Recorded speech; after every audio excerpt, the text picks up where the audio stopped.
श्रीगुरुभ्यो नमः। श्रीयरसगाङ्गेयनुत कौन्तेयवन्दितचरणकमलदलाय ताम्बक रूपचिन्मय देवकीतनया राय रघुकुलवर्य भूसुरप्रिय सुरपुरनिलय चिन्निगराय चतुरोहाय रक्षिसु ನಮ್ಮನನವರತಾ ಹಗೆಯರಿಗೆ ವರವೀವರಿಬ್ಬರು ತೆಗೆಯಲರಿಯರು ಕೊಟ್ಟ ವರಗಳ ತೆಗೆದು ಕೊಡುವ ಸಮರ್ಥರಾರಿ ಜಗಕ್ಕೆ ನಿನ್ನಂತೆ ಸುಗುಣರಿನ್ನಾರುಂಟು ಕದನವ ಬಗೆದು ನಿನ್ನೊಳು ಬಯಸುವವರಿ ಜಗದೊಳುಂಟೆ ದೇವ ರಕ್ಷಿಸು ನಮ್ಮನನವರತಾ.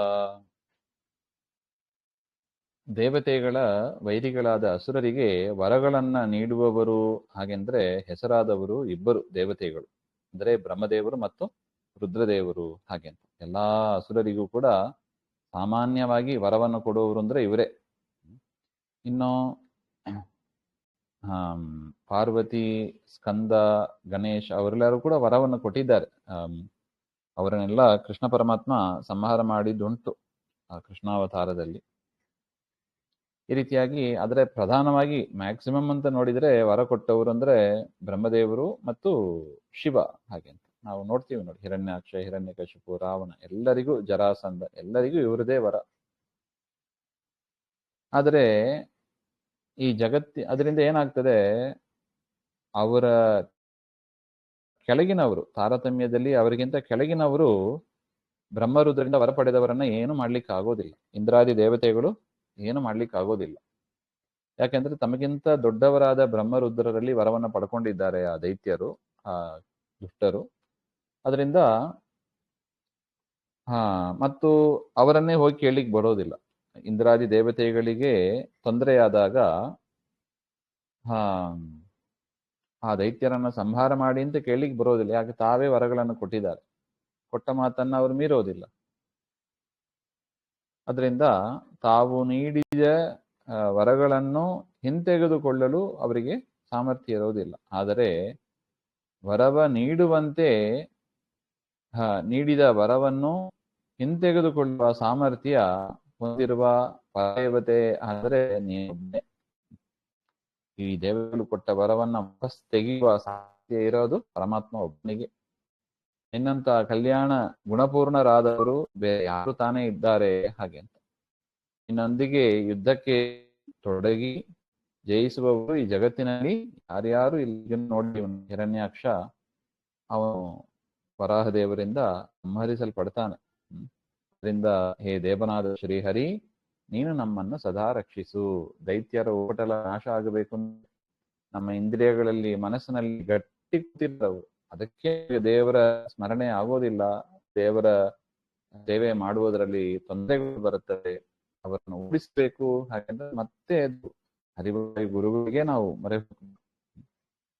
ಯಾಕೆಂದ್ರೆ ಅವರನ್ನ ಅದಕ್ಕೆ ಪರಮಾತ್ಮನ ಕತೆ ಕೇಳ್ತಾ ಇದ್ರೆ ಪರಮಾತ್ಮನ ಈ ಗುಣಗಳೆಲ್ಲ ನಮಗೆ ಗೊತ್ತಾಗ್ತದೆ. ದುಷ್ಟರ ಸಂಹಾರ ಹೇಗೆ ಮಾಡ್ತಾನೆ ಹಾಗೆ ಅಂತ.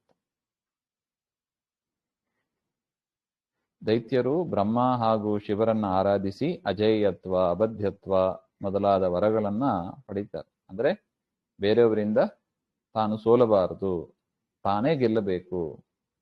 ಅಥವಾ ಬೇರೆಯವರಿಂದ ನಾನು ಸಂಹರಿಸಲ್ಪಡಬಾರದು, ನಾನು ಅವಧ್ಯನಾಗಬೇಕು. ಇದೇ ರೀತಿಯಾದ ವರಗಳನ್ನೆಲ್ಲ ಅನೇಕ ಕಡೆ ಪುರಾಣಗಳಲ್ಲಿ ನಾವು ಕಾಣ್ತಾ ಇದ್ದೀವಿ.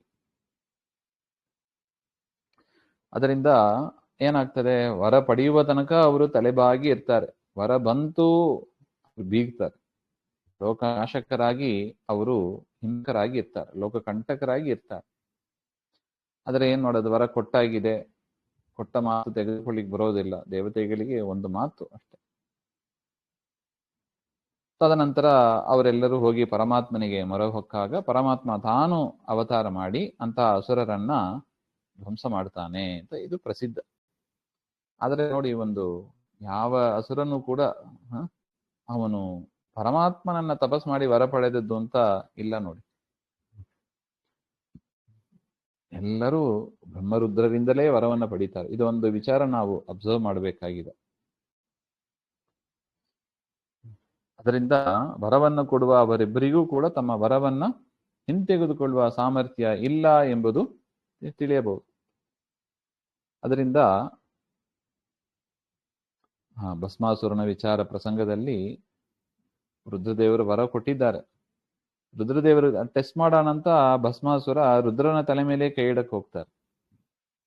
ಏನ್ ಮಾಡೋದು? ಅದರಿಂದ ಪರೀಕ್ಷಿಸುವ ದುಸ್ಸಾಹಸಕ್ಕೆ ತೊಡಗಿದಾಗ ರುದ್ರದೇವರು ಬಂದು ಮಹಾವಿಷ್ಣುವಿನ ಪ್ರಾರ್ಥನೆಯನ್ನು ಮಾಡಿದಾಗ ಪರಮಾತ್ಮ ಆಗ ಮೋಹಿನಿ ಅವತಾರವನ್ನು ತೆಗೆದು ತನ್ನ ಕೈ ಮೇಲೆ ಭಸ್ಮಾಸುರ ತನ್ನ ಕೈ ಮೇಲೆ ತಾನೇ ತನ್ನ ತಲೆ ಮೇಲೆ ತಾನೇ ಕೈ ಇಡುವಂತೆ ಮಾಡಿ ಅವನು ಸುಟ್ಟು ಹೋಗಿ ರುದ್ರನನ್ನ ರಕ್ಷಣೆ ಮಾಡಿದರು. ಹಾಗೆ ಅಂತ ಮಹಾವಿಷ್ಣುವಿನ ಅನುಗ್ರಹ ಅಂತ.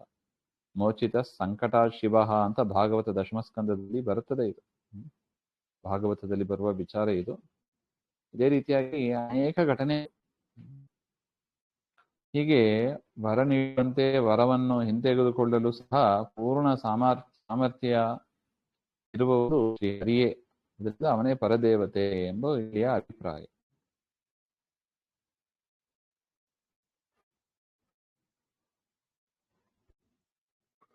ದ್ವಾಸೂತ್ರದಲ್ಲಿ ಇದನ್ನು ನಾವು ನೋಡ್ತೀವಿ ನೋಡಿ, ಆಚಾರ್ಯರು ತಿಳಿಸ್ತಾರೆ. ಪರದೇಶ ವರಪ್ರದಂ ಹಾಗೆಂಬ ಮಾತಿನ ಭಾವ ಇದೇ ಆಗಿದೆ. ವರದಾನಂ ಈಶಾನಾಂ ವರದೇಶಾಹ ತೇಷಾಮಪಿ ವರಪ್ರದ.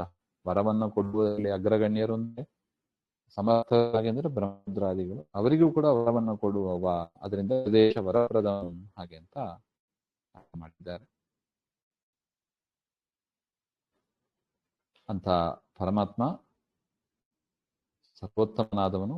ಆ ಪರಮಾತ್ಮ ನಮ್ಮನ್ನು ಸದಾಕಾಲ ರಕ್ಷಣೆ ಮಾಡಲಿ ಹಾಗೆ ಅಂತ ಪ್ರಾರ್ಥನೆ. ಶ್ರೀಮದ್ ಅಂತರ್ಗತ ಶ್ರೀಕೃಷ್ಣ ಆತ್ಮ.